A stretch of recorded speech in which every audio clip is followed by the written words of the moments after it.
Et à 7h46, voici l'interview Vérité d'Europe Matin. Samuel, vous recevez la sociologue Wissa Kies, spécialiste de la radicalisation islamique et directrice de Sociologix. Bonjour Wissa Kies.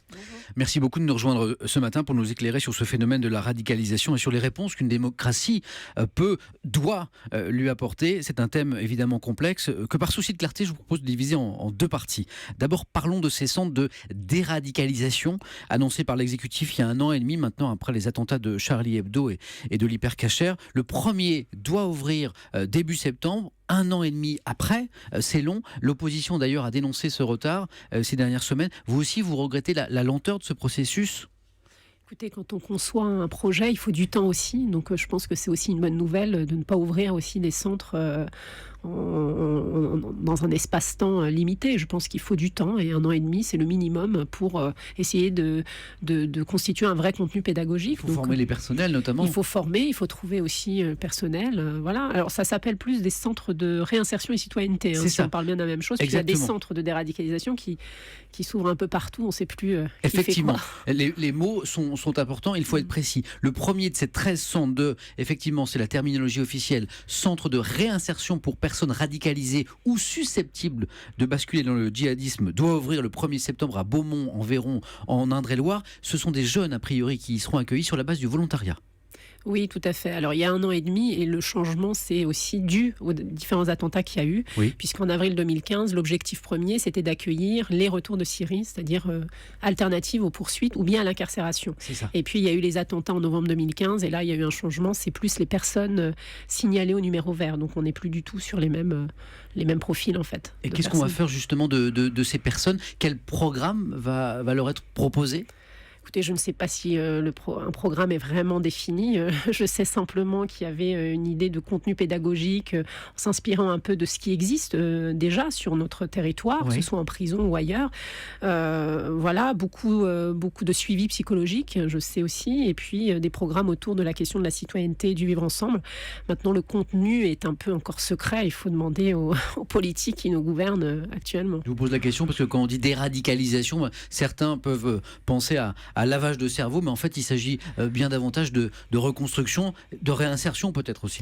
Oui, alors les spécialistes que nous sommes, on n'est pas d'accord entre nous sur le terme. Moi, le déradicalisation, je définis comme la sortie de la violence, plutôt trouver une alternative à la violence et puis à la violence. C'est ça. Il ne s'agit pas forcément de changer les idées de l'interlocuteur. On est dans un pays libre, donc je crois que l'idéologie... Mais de lui faire accepter que ça ne doit pas se traduire par la violence, c'est ça ? Voilà, tout à fait. C'est vraiment ça. Quand on parle de déradicalisation, en tout cas, c'est la sortie de la violence. Et je crois qu'aujourd'hui, la radicalisation comme déradicalisation sont des termes un peu valises, c'est-à-dire qu'on met tout et n'importe quoi. Et je ne pense pas que les citoyens comprennent vraiment de quoi on parle.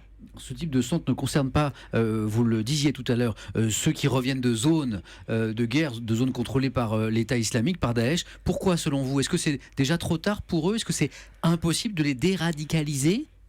Non, il y a différentes personnes. Enfin, les objectifs sont très différents selon les personnes. On les retrouve la grande majorité des retours de Syrie actuellement et surtout après les attentats de novembre 2015, on les retrouve en prison quand même, notamment les hommes et de plus en plus de femmes qui étaient rarement incarcérées en mandat de dépôt.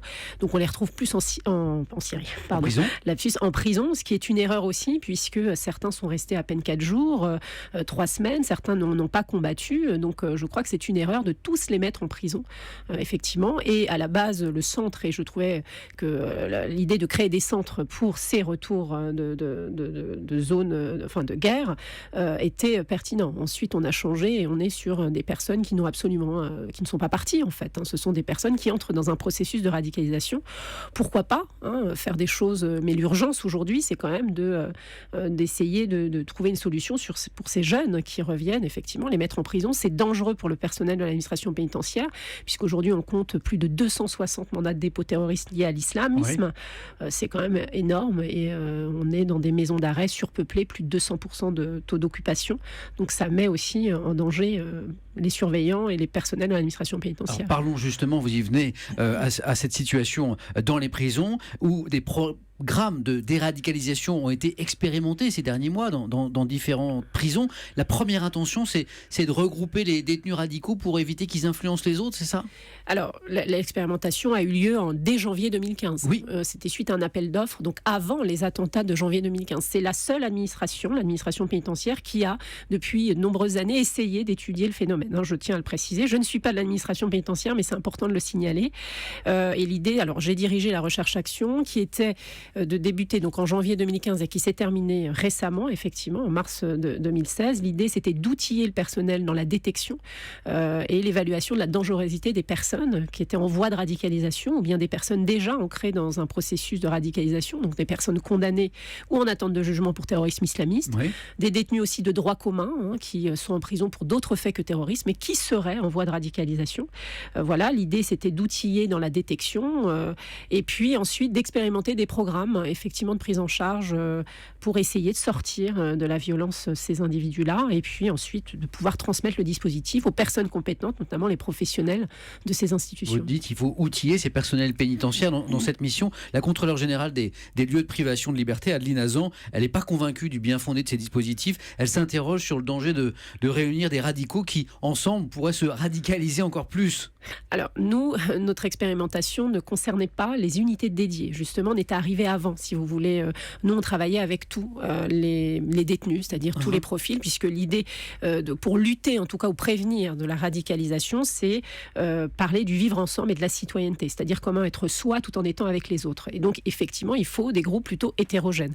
Ce que le contrôleur des lieux de privation de liberté dénonce, c'est effectivement de mettre ensemble, ce que je constate aussi, je dénonce aussi, de mettre ensemble les mêmes profils. Ça, c'est un risque, effectivement, de ne faire que renforcer leur idéologie quand elle est déjà présente. C'est beaucoup plus difficile, me semble-t-il, effectivement, de travailler avec un groupe plutôt homogène. Et vous avez été effectivement confronté à ces détenus, et confronté également peut-être à de nouveaux profils, peut-être plus fascinés par la violence que par l'idéologie. Tout à fait.